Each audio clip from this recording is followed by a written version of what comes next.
Welcome, welcome, welcome to Restore Online. I am so very grateful that you've decided to join us today.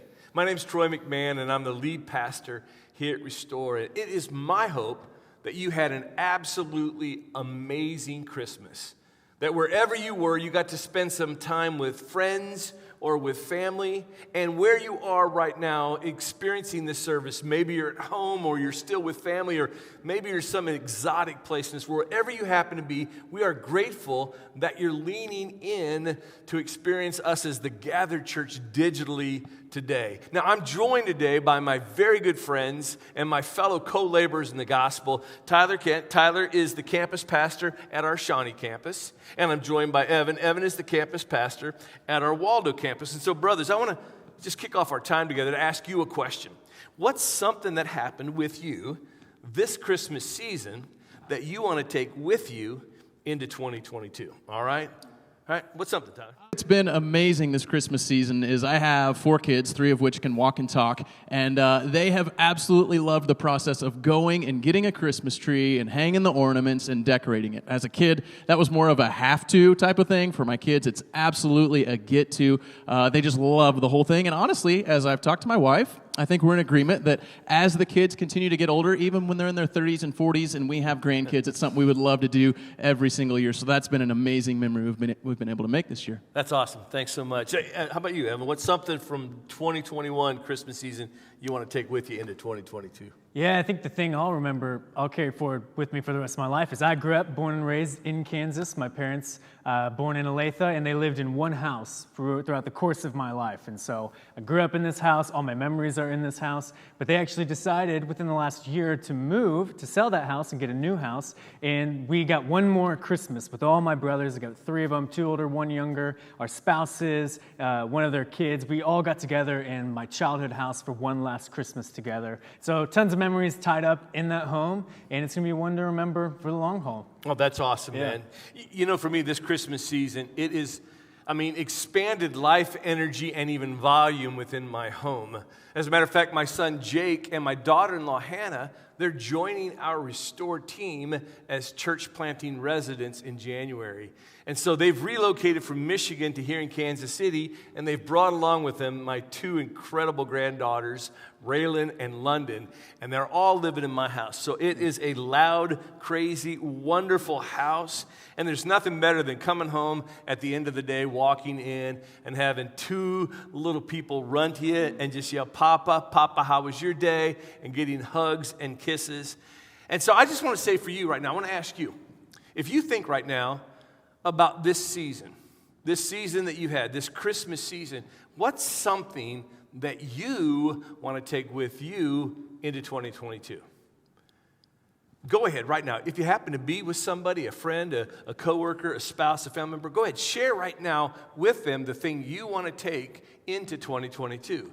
And if you're by yourself right now, take a moment and just type something in the chat. What's the thing that you've experienced that you don't want to forget, that you don't want to leave behind? What's that memory that you want to carry with you? Go ahead, put it in the chat.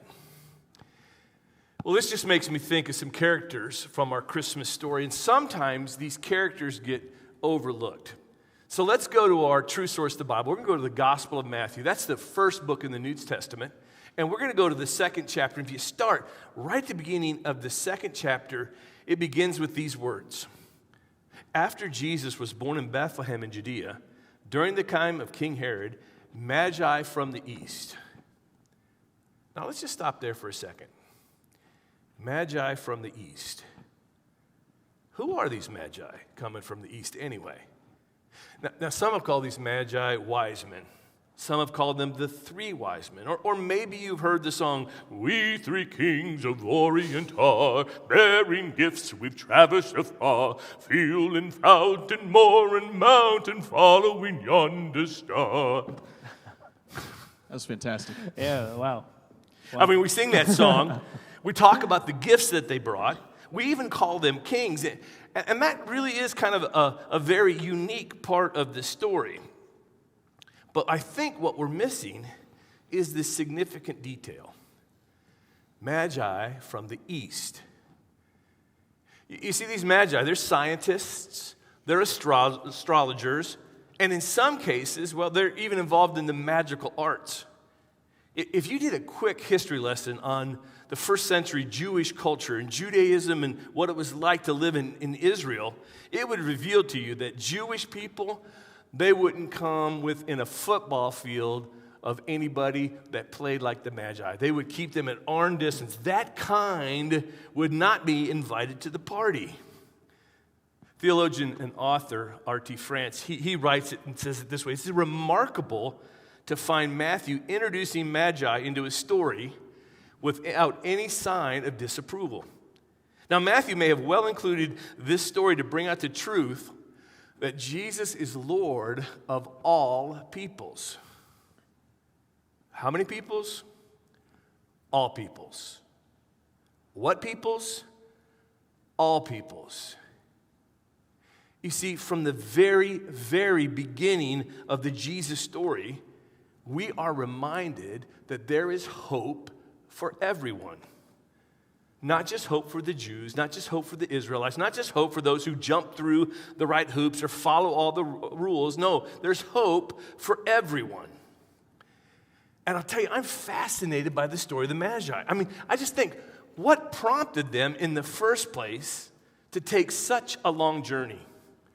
And as they began this journey, what kept them going day after day after day to reach their final destination? Well, here's what we read when they have this first interaction with Jesus. On coming to the house, they saw the child with his mother Mary, and they bowed down and they worshiped him. And then they opened their treasures and they presented him with gifts of gold, frankincense, and myrrh. Again, I'm just wondering, what was in their minds? What thoughts were they having when they first saw Jesus?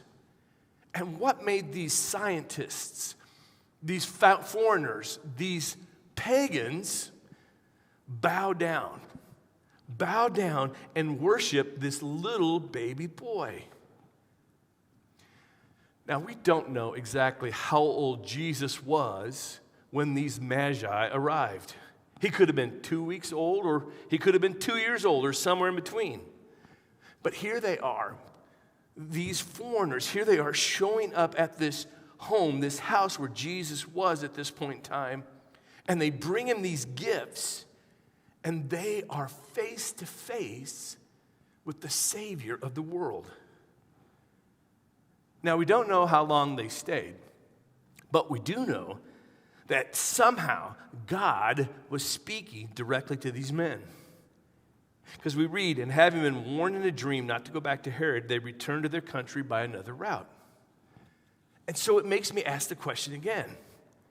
What experience from that very first Christmas interaction with the Christ child did those Magi, they remember forever?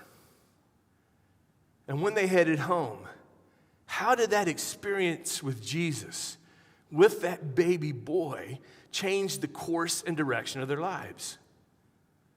Man, I have so many questions that I long to learn, and I'm probably going to have to wait to eternity to learn the answers for those. Now, on a more personal basis for us, 2021 has been a very, very challenging year. It's been a year filled with disappointments. It's been a year filled with disruptions and a significant amount of distress. But in the middle of all this, man, we have seen God do some miraculous things right in our midst. And so today, we wanted to join you to see if we could just share a few of the things as we look back over our shoulder at 2021 and kind of prepare for 2022, some of the God things that we've observed. So, Evan, would you do me a favor? Just share some of the amazing things that you've seen down at Waldo this past year that you're taking away into 2022. Yeah, definitely. Yeah, it's been a really mixed bag of a year. There's been hard things, but it's been good things. It was a year of transition for us as a campus, from one campus pastor to me, a new campus pastor. So it was a year, where all of us are all across the spectrum, but we've really seen our church be resilient and catch the vision still and not give up on this mission of helping people find their way back to God. And so I couldn't be more proud of our campus and how they've shown through. And, to talk about some of the specific wins that we've seen, the major wins we've seen at our campus over this last year, we actually have to first sort of press rewind on the tape back to 2020, that year we're trying to run away from probably as fast as we can. But in the middle of that year of 2020, our campus actually experienced a major transition that I really believe was a gift from the Spirit of God.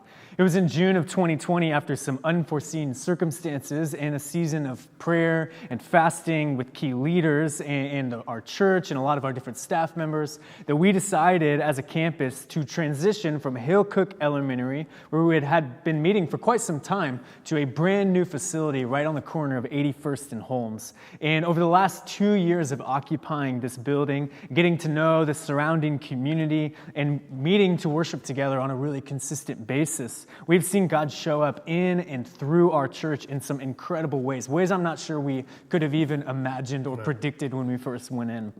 For instance, one of those ways is, as the Halloween season approached, one of the things we learned about this brand new neighborhood that we were in, that it was vastly different from the neighborhood we were in from Hale Cook. And there was more poverty sort of in the surrounding community, just a different mix of people. And one of the things we learned about this new neighborhood is in the Halloween season, when it came to trick-or-treating and having a safe and really fun Halloween, most people in our neighborhood had to commute to some other neighborhood to have a trick-or-treating experience, to a more wealthy neighborhood, a place where it was a little bit safer to go trick-or-treating, and so on and so forth. And so as a church in 2020, we decided, what if we did a church-wide trunk-or-treat that we invited really the whole neighborhood to, so that people could have an amazing and super fun trick-or-treating experience right in the middle of their neighborhood at our church.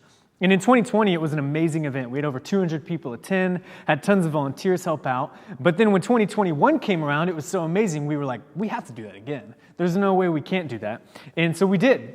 And God showed up. God showed up. It was a massive highlight of my year. We had over 30 amazing people volunteer to decorate their trunks for Halloween, and all sorts of different themes.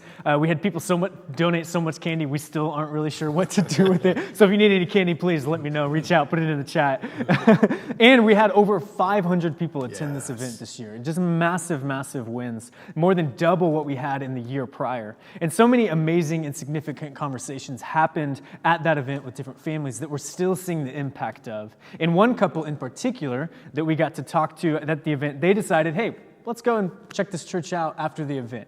And they did. A few weeks later, they came. But more than that, they came a couple weeks later on a Sunday where we were having a church-wide Thanksgiving potluck, and they decided, hey, let's make a dish and attend that without asking or volunteering. And so they made some delicious green bean casserole for this church-wide Thanksgiving potluck, and we just got to know them a little bit better. But the best part of it was in the span of them coming to the trunk or treat and then sharing a meal with us at that Thanksgiving potluck, God was doing a work inside them that we didn't even see. And they, just 2 weeks after that potluck, decided, hey, we don't want to just attend this church because they plan really fun events and we get to eat delicious food at a Thanksgiving potluck. We actually want to get baptized. We want to give our lives to Jesus and live in his kingdom. And they got baptized just a few weeks ago. And it was just an amazing event to see the faithfulness of God. And that narrative arc has really just stuck with me. And I don't think it's something I'll ever forget. We've seen God's faithfulness shine through, and stories like that, they show me God, he really does have us in this neighborhood for a specific reason. And he's going to use us at this location at 81st and Holmes, hopefully for many, many, many years to come. And so I'm looking back at 2021 with real gratitude for all that God has done, and looking forward to 2022 with real tangible expectation for what's next. Man, that's inspiring stories, man. I'm just grateful that God is using you and your entire team and leadership group and contributors there to be a difference makers there in the heart of our city. Thanks for sharing that. Tyler, what do you got to share with us regarding some of the God things that have happened over in Shawnee? Yeah, when I reflect on 2021, probably like for most of us, was it a year that was crazy and there was twists and turns and different things around the corner? Of course. And honestly, there was change and there was loss and there was heartbreak. And again, probably a lot of those emotions that you've even felt. But then, in spite of all that, there was also an abundance of God's provision, and his faithfulness showed up in a number of ways. And here's what I've learned in this past year, too. Sometimes we can get stuck being so focused on the thing in front of us that we actually miss the greater picture, the greater narrative of what God is doing around us. And this happened to me actually as I was preparing some thoughts to share today, and it's happened a few times throughout this year. It's also happened in conversation with a number of people around me that you can get focused in on what's going on and you miss the greater picture. You feel a certain way about what you're living through and what you're experiencing, but then you put pen to paper or fingers to keyboard and you start writing down some of the things that you've seen God do and where He's been showing up and the things that you're grateful for, and all of a sudden something changes. And all the ways that God is at work and all the things that He's up to, you're now suddenly encouraged and you have great hope for the future. And so that's what, as I look back, that's what I see as the story of Restore Shawnee. You know, when we started out, we weren't gathering this year in person. We were meeting online like all of us. And so we actually, between the beginning of the year and now, met in 5 different locations. Wow. That's some change. That's so if you wanted to find Restore Shawnee, you had to take the effort and find us. But thankfully, so many people did and got engaged, and it was a fun journey. It was hard, but it was fun. And with the uncertainty of when and where and how we'd gather, we just said, you know what do we need to do right now? What is God calling us to do? So we got busy empowering disciple makers in their everyday community outside of a Sunday morning service. If we could gather and meet, which we hope to, we are now, that's great. But how do we empower disciple makers to transform their everyday community? So as I reflect, here's some of the fun things we've seen. We've seen 9 people get baptized this year at Restore Shawnee, and all but one of those, so that's 8 of those folks, were baptized by somebody that was not a Restore staff member. Yeah. Highlighting the fact that people truly are living as activated disciple makers in their everyday community because they are a significant part of these folks who've been baptized, their story. And so, and two, every single person that has been baptized are connected at either a fireside, a small group, in a discipleship environment. We have 5 men's firesides going, and we have 1 women's fireside going. We have a women's coffee gathering that meets bi-weekly on Saturdays, and they're adopting a family this Christmas to bring hope and help, and then they just got together and baked cookies for a bunch of neighbors all across our city. We have 5 followers made groups going, 1 leaders made group going. We adopted 20 families during Thanksgiving to provide meals to families in need, and we've seen several stories of Restore Shawnee people coming together, whether it's people in their small group, in their homeschool co-op, in their workspace, to pool together their big give money. I remember we did that. That's always a fun Sunday, to pool together big give money to make an impact in their community. We've shared meals and stories and challenges and victories together at Leadership Community, again with the purpose of being more effective disciple makers. And I think the common thing that runs throughout all those quick stories I just shared was that people have leaned in and truly taken their relationship, their discipleship to Jesus to the next level. They've leaned into the unknown. They've embraced this tension and lived as activated disciple makers on mission in their everyday community. And through that, I truly believe we're going to see even more people find their way back to God in 2022. By the way, I talked about us not being able to gather. We're really excited that we are able to gather right now at Monticello Trails on Sunday mornings, and we're seeing new people show up. We're seeing old friends come back and re-engage on Sunday mornings with us. And I think about a story of my friend Robin, who showed up recently and has been just through a tough time with some physical pain.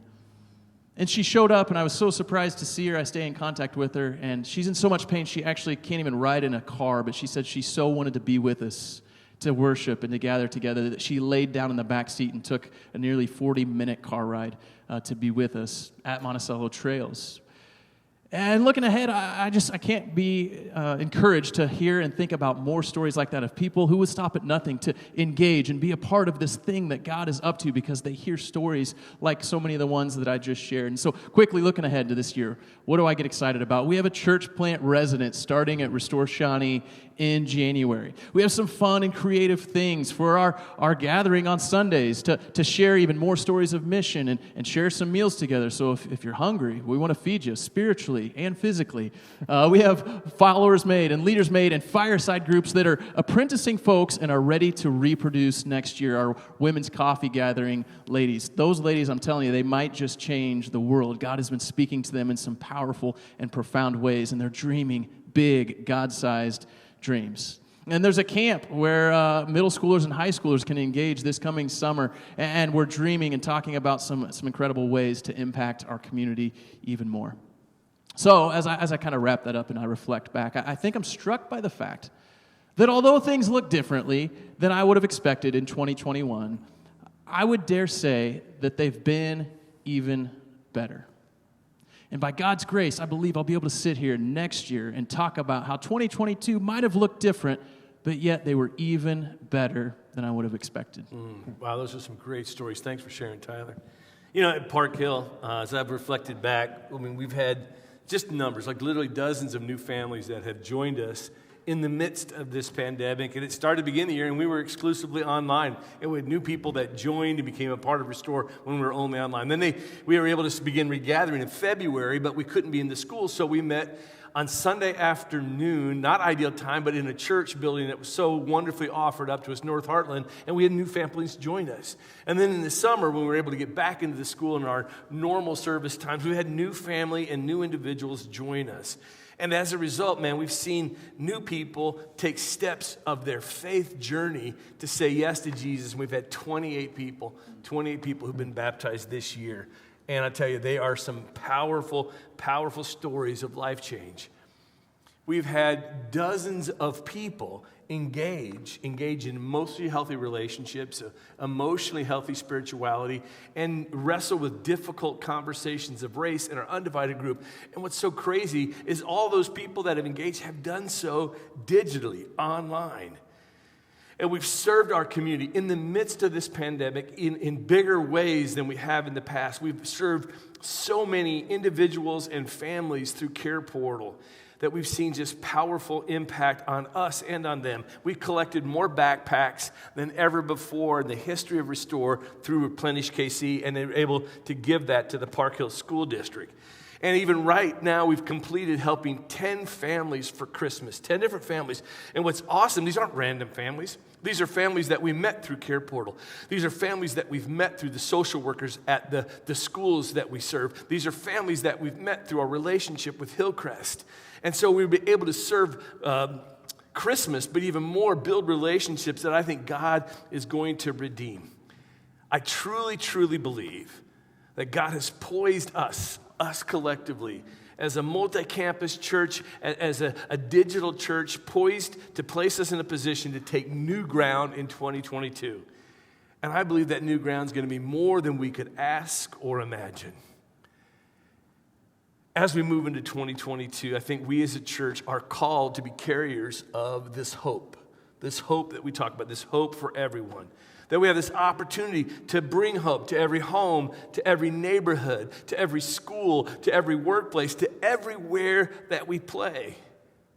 And the single most important person in the distribution of hope for the future, it's you. It's me. It's us. We're the bringers of that hope. The hope comes from Jesus, but you and I are the ones who get to distribute that hope. So I'm just praying. I'm praying that God puts someone in your path this week. Someone that maybe he even stops you in your tracks and you just feel, I'm supposed to pray for this person. I hope that you get a prompting to pick up the phone or to send a text message to somebody that you have a relationship with that you know is struggling, and God gives you the prompting to be a word of encouragement, a bringer of hope. Maybe he will prompt you even to step out to help someone who is really having a difficult time, maybe lonely or struggling through the holidays. Whoever it is that God is calling you to be the distributor of hope, I hope that you answer with a resounding yes. I'll tell you, I'm so excited about our next series that we're kicking off in January, the very first one of 2022.